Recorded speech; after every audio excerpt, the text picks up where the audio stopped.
Olá, então voltando aqui ao nosso canal História em Movimento e também voltando, dando sequência ao nosso material sobre a Comissão da Verdade, que é essa série que nós estamos aos poucos aí colocando no ar, material que foi ao ar pelo Jornal da Cultura, da TV Cultura, neste ano de 2012.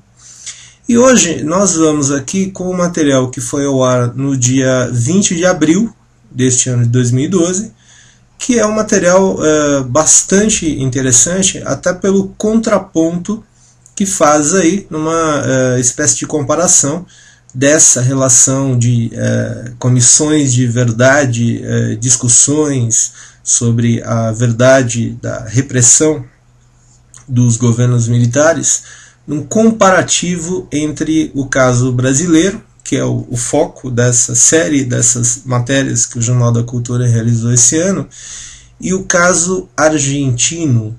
E aí nós temos uma oportunidade bastante interessante para fazer essa comparação, esse contraponto, e também para recapitular ou conhecer um pouco aí da história do país vizinho, com relação a esse processo em si, da investigação, da punição, eventualmente, enfim, do conhecimento da verdade histórica relacionado a esses períodos repressivos de governos militares, nos dois casos, e também, e principalmente, talvez, o tipo de tratamento que se dá.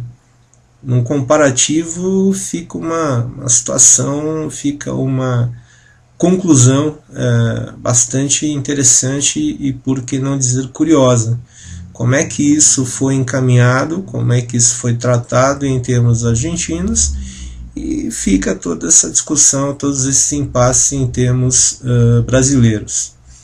No mais, convém aproveitar também para ter uma visão da história argentina em si, com relação em especial a esse período do governo militar de 1976 a 1983, até porque, nunca é demais lembrar, mas é justamente esse período e as suas implicações históricas, as suas caracterizações, os seus conceitos, que acaba aparecendo bastante aí nas nossas provas, pensando até do ponto de vista prático.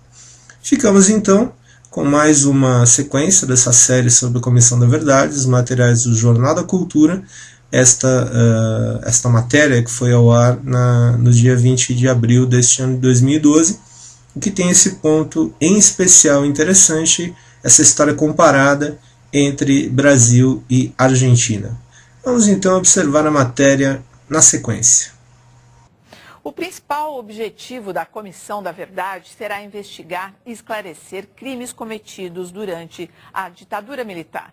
Mas ninguém poderá ser julgado. Na Argentina, esse processo foi diferente. Na reportagem especial de hoje, você vai ver que lá a Justiça decidiu rever a lei da anistia e julgou os agentes de um regime que deixou marcas profundas na história do país. Cerca de 30 mil pessoas morreram em 7 anos. No país das mães da Praça de Maio, a ordem é não esquecer nunca, para que a tragédia não se repita.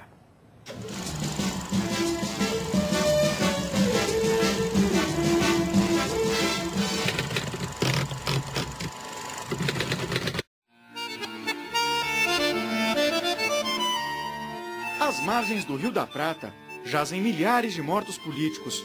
Embora não haja corpos, os nomes estão todos escritos nesses muros, uma maneira de homenagear aqueles que desapareceram durante o regime militar na Argentina.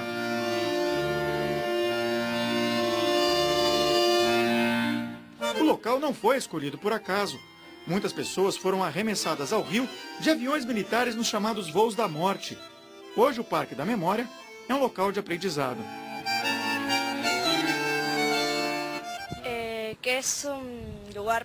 É um lugar para não esquecer e recordar todas as vítimas da ditadura.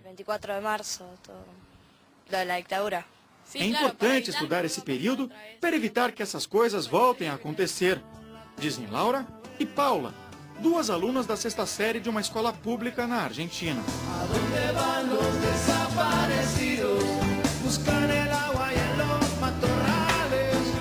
Ao todo, o muro tem 30 mil placas, mas muitas ainda estão em branco. Apenas 10 mil foram identificadas graças às denúncias dos parentes dos desaparecidos. A ideia é que o muro vá sendo atualizado e seja construído junto com a memória do povo argentino. Não esquecer é o lema dos argentinos em relação ao período que vai de 1976 a 1983, os 9 anos da ditadura militar. Estima-se que cerca de 30 mil pessoas foram assassinadas. Recentemente, Jorge Videla, um dos militares que comandou o país, admitiu a morte de 7 a 8 mil pessoas. Muitas delas foram analisadas pela Comissão da Verdade na Argentina, instalada como primeiro ato do governo de Raúl Alfonsín.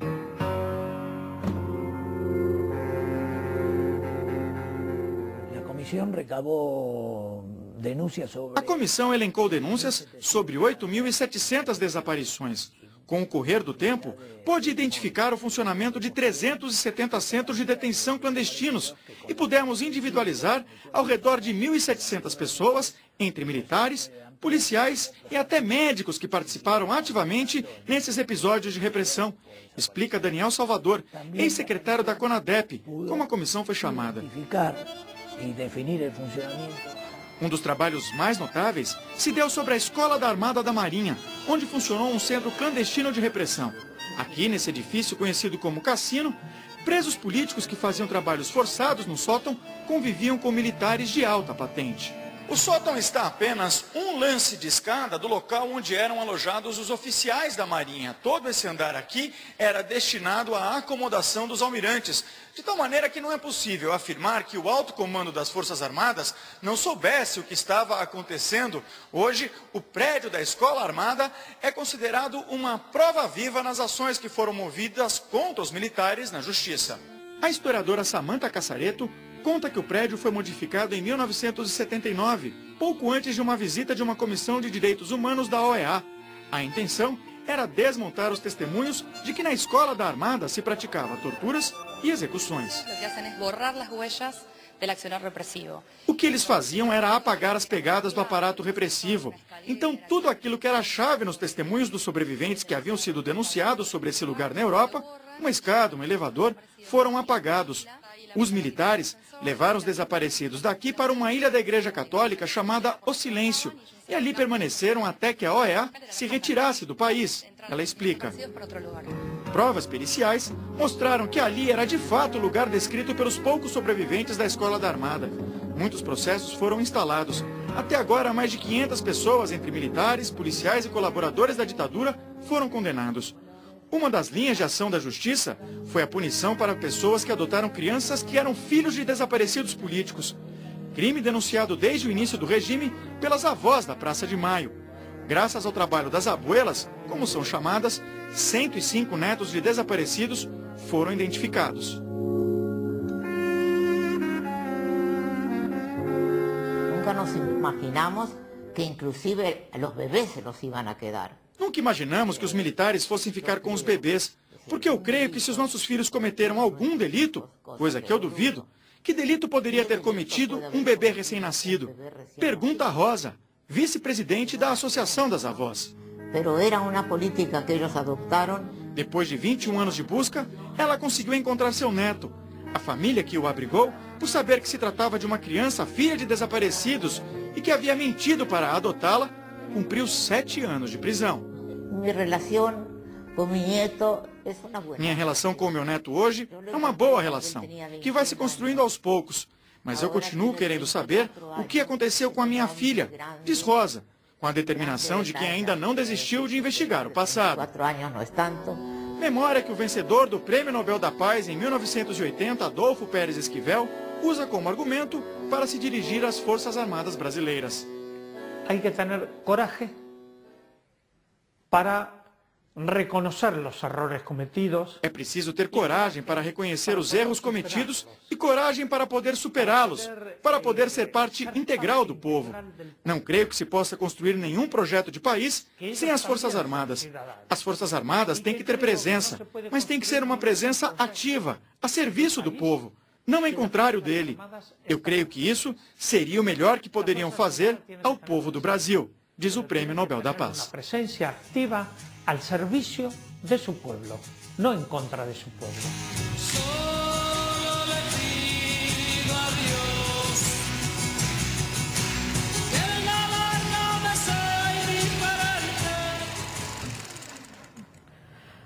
Boa matéria, hein? Puxa vida. Glenda, você que assessorou o grupo que criou o projeto de lei, que na verdade criou a Comissão da Verdade, por que o Brasil e a Argentina lidaram com essa questão de maneiras tão diferentes?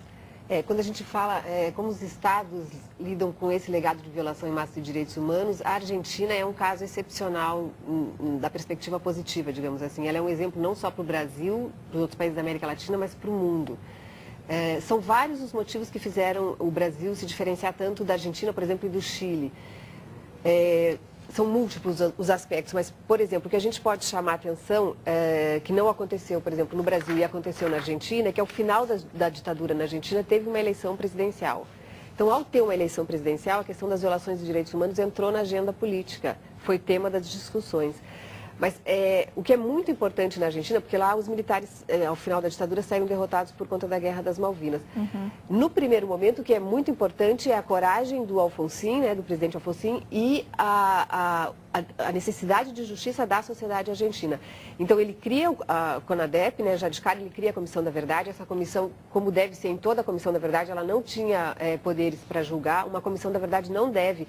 O que a literatura e a experiência mundial apontam é que não se deve misturar as coisas. Uma Comissão da Verdade é um espaço, é um locus para se testemunhar o que aconteceu, para se identificar as práticas e para sugerir mudanças. Mas é uma comissão, na verdade, não cabe a ela julgar, isso é o judiciário. Mas aí o papel da comissão lá foi muito importante, ela é muito pioneira, porque no final da comissão fez um relatório super consistente de cerca de 50 mil páginas e todos os achados que incriminavam violadores foram encaminhados para o judiciário.